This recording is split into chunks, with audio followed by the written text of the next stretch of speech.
آٹے کا وہ پہنچ گیا 150 روپے کلو پہ. جو چاول ہیں وہ تقریباً دگنے ہو گئے چاول کی قیمت.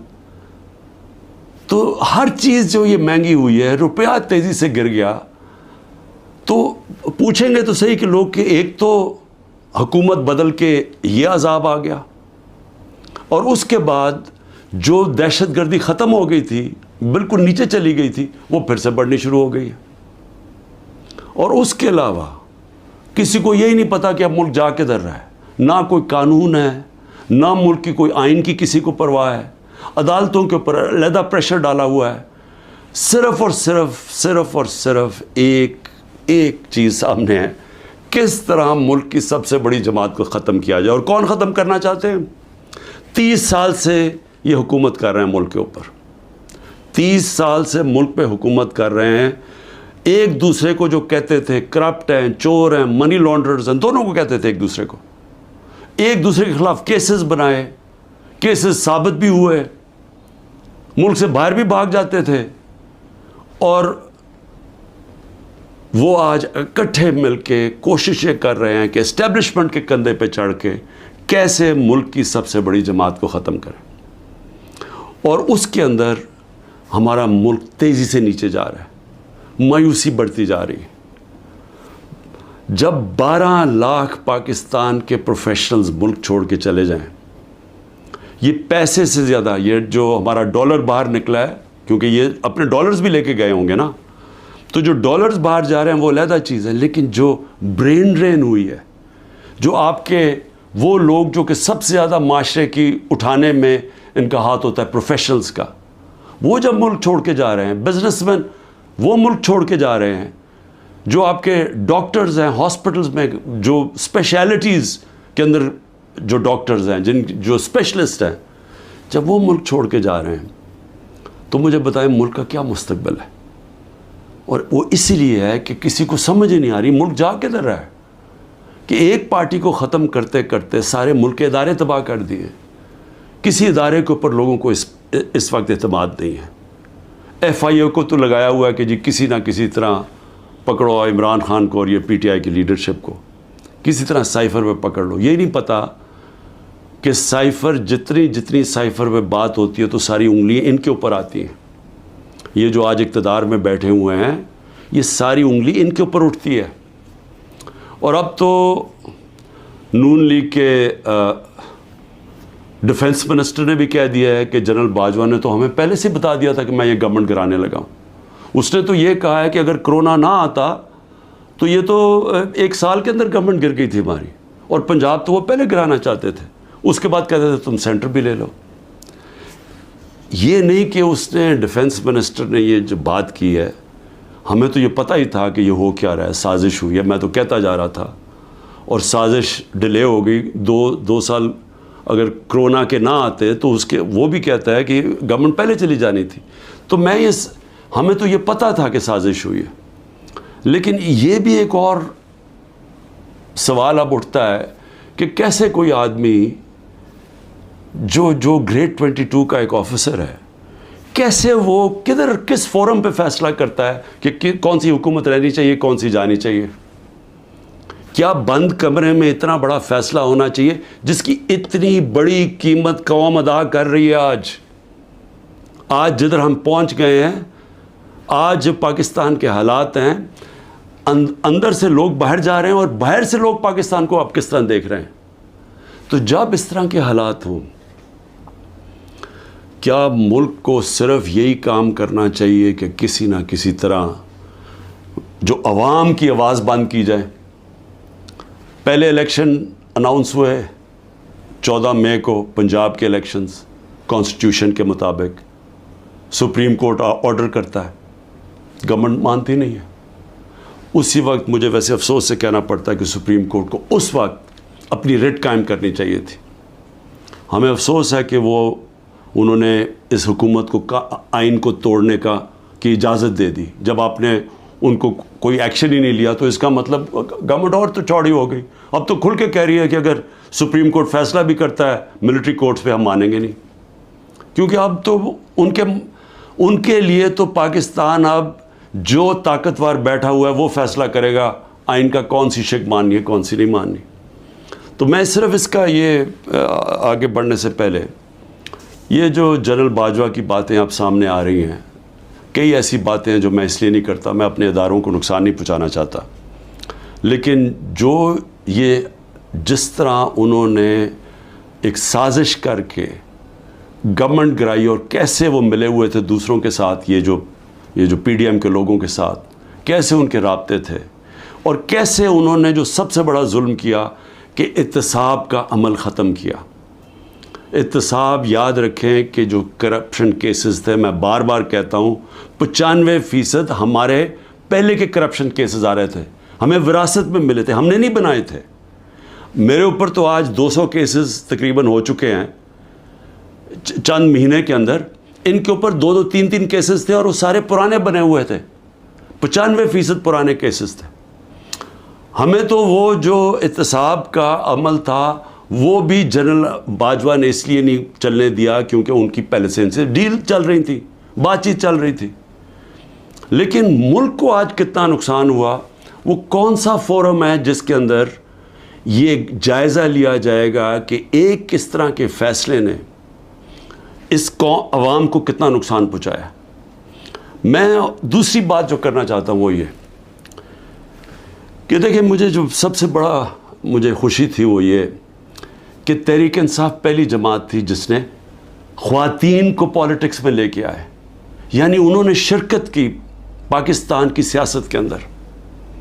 مجھے فخر اس لیے ہے کہ یہ جو پاکستان موومنٹ تھی اس میں میری والدہ بتاتی ہیں کہ عورتیں کتنی شرکت کرتی تھیں اس پاکستان موومنٹ کے اندر.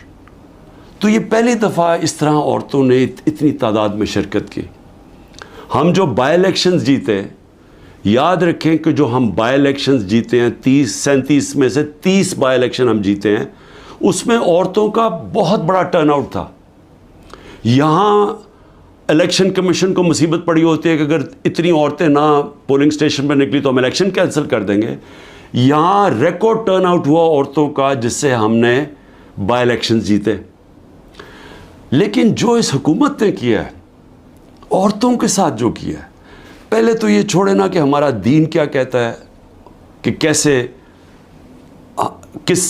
کیا رویہ ہمارا ہونا چاہیے اسلام میں عورتوں کے ساتھ.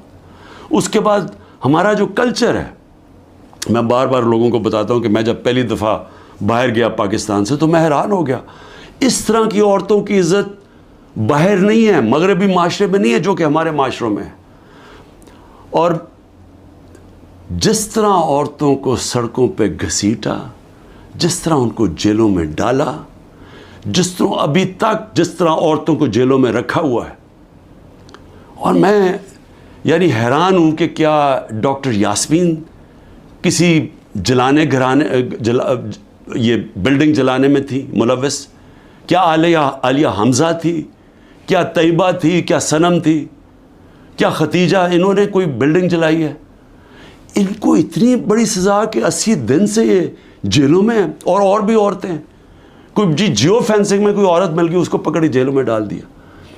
اور ان کے بچے ہیں اور اس کے باوجود ان کو جیلوں میں رکھا ہوا. یہ کون سے معاشرے میں ہوتا ہے؟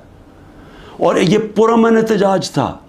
پرامن احتجاج آئین ہمیں حق دیتا ہے. یہ پاکستان کا قانون نہیں توڑا تھا کسی نے. جو لوگوں نے جا کے کور کمانڈر ہاؤس جلایا تھا اس کے اوپر پوری تفتیش ہونی چاہیے اور سزا ملنی چاہیے. لیکن ان کو بھی تفتیش کریں. وہاں کوئی CCTV کیمرہ لگے تھے، سیف سٹی کے کیمراز تھے، پتہ تو چلے کہ کیا ہوا ہے. ہمیں پتہ ہے کہ عسکری ٹاورز کس نے جلائے ہیں، ہمارے پاس ایویڈنس ہے. ریڈیو پاکستان کی ایویڈنس مل رہی ہے کہ پشاور کس نے جلایا ہے. تو ایک ون سائیڈڈ ویو دے کے تو ساروں کو ہی اوپر ایکشن لے لیا جس میں عورتیں جیلوں میں ڈال دی. اور عورتوں کا ان کے جو باہر عورتیں ان سے کیا ہو رہی ہیں وہ چھپی ہوئی ہیں. ہماری جو تنظیم کی عورتیں تھیں ان کے گھروں کے اوپر اٹیکس، کئیوں کے خامد کو پکڑ کے لے گئے، کئیوں کی بزنسز بند کر دی، جو خامدوں کی ہسبینڈز کی بزنس بند کر دی. یعنی وہ اتنی مشکلوں میں ان کو ڈال دیا. اور کئی تو چھوڑ کے چلے گئے پالیٹکس. انہوں نے کہا جی ہم نہیں کر سکتے یہ. کون کر سکتا ہے یہ مجھے بتائیں؟ جن عورتوں کے بچے ہوں، جن عورتوں کے خامد ہوں، بھائی ہوں، باپ ہوں، وہ جب دیکھیں گے کہ یہ ہو رہا ہے عورتوں کے ساتھ، کون اجازت دے گا اپنی عورتوں کو پولیٹکس میں آنے کے لیے؟ اور اس سے بڑا ظلم کیا ہو سکتا ہے کہ 50% آپ کی آبادی آپ ان کو پولیٹکس سے باہر نکال دیں، جبکہ وہ شرکت کرنا شروع کر دی تھی. ایک سیاسی شعور پیدا ہو گیا تھا جس میں عورتیں کیا، بچے، نوجوان، بوڑھے. لیکن جو عورتوں کی شرکت تھی، مجھے ایسے لگتا ہے کہ یہ پلان کے تحت، یہ پلان کر کے عورتوں کو سیاست سے باہر کیا جا رہا ہے. جس طرح انہوں نے اوورسیز پاکستانیز کی ووٹنگ کینسل کروائی، ہم نے جو ان کو ووٹنگ رائٹس دلوائے تھے، ہم نے ان کے پوری سسٹم کے کیسے انہوں نے شرکت کرنی ہے پاکستان کی الیکشن ڈے کے اوپر، پاکستان کے الیکشنز میں ووٹ ڈال کے، وہ انہوں نے ختم کروایا اوورسیز پاکستانیز کو، جن کے پیسے پہ ملک چلتا ہے. وہ اوورسیز پاکستانی اگر وہ اپنی ریمیٹنسز روک دیں، آدھا بھی پیسہ کام کر، پاکستان بینکرپٹ بالکل ہی بیٹھ جائے گا. ان کی انہوں نے بند کروا دی کیونکہ وہ اوورسیز پاکستانی زیادہ تر تحریک انصاف کے تھے، ان کی ووٹنگ رائٹس ختم کروا دی. اور اب آ کے عورتیں، جو انہوں نے نظر آیا ان کو کہ عورتیں نکل رہی ہیں الیکشن میں، ووٹس ڈال رہی ہیں، جو بائی الیکشنز تحریک انصاف جیتی اس میں عورتوں کا بہت بڑا ہاتھ تھا، انہوں نے اب ان عورتوں کے اوپر یہ جان کے سختی اور ظلم کر رہے ہیں تاکہ وہ بھی پالیٹکس سے باہر ہو جائیں. اور میں پھر سے کہتا ہوں، اس سے بڑا معاشرے پہ کیا ظلم کر سکتے ہیں آپ، کہ صرف اور صرف یہ چوروں کا ٹولہ اوپر ملوث کرنے کے لیے یہ سارے حربے استعمال کیے جا رہے ہیں، یہ ظلم کیا جا رہا ہے اس ملک کے ساتھ.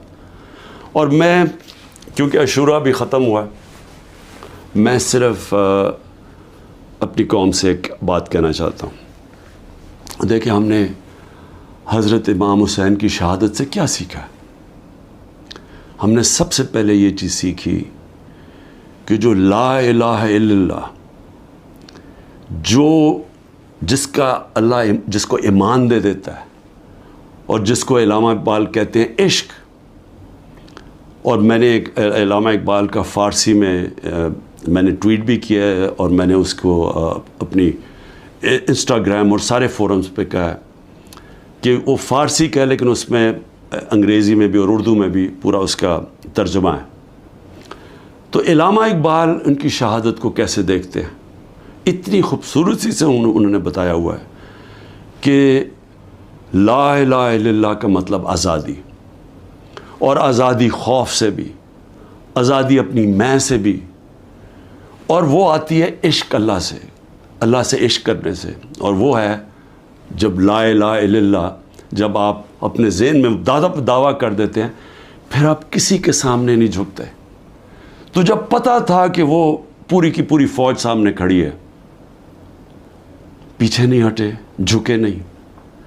اور جو ان کی شہادت تھی، جس طرح علامہ اقبال کہتے ہیں کہ صدیوں تک مسلمان جب کھڑا ہوتا تھا ظلم کے خلاف، غلامی کے خلاف، تو وہ لا الہ الا اللہ اور امام حسین، حضرت امام حسین کی جو شہادت تھی وہ ہمیشہ یاد رکھتا تھا.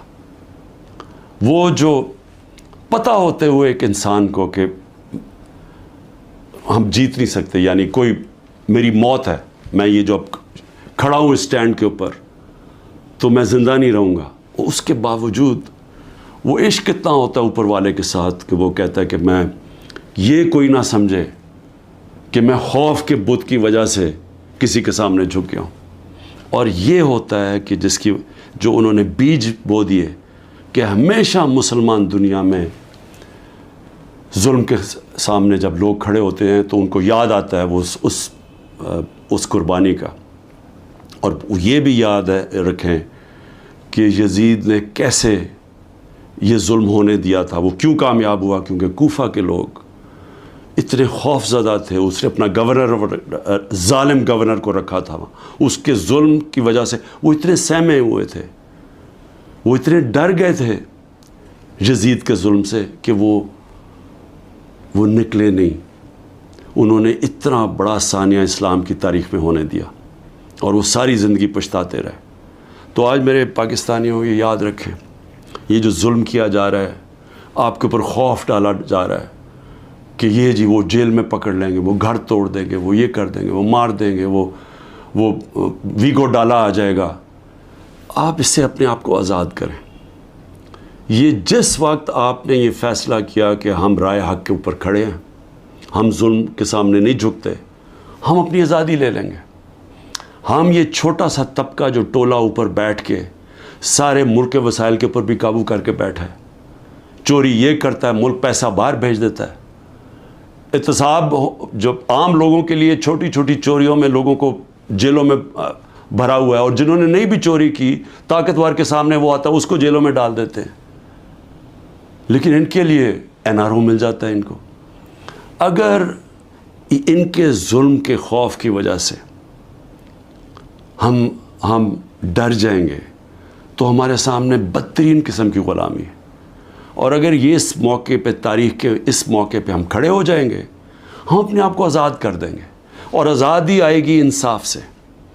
جب ہمارے حقوق کی ہمارے عدالتیں حفاظت کریں گی, جب کسی کی جرت نہیں ہوگی کسی کے گھر میں گھس کے توڑنے کا, کسی کی جرت نہیں ہوگی جھوٹا کیس کرنے کے لیے.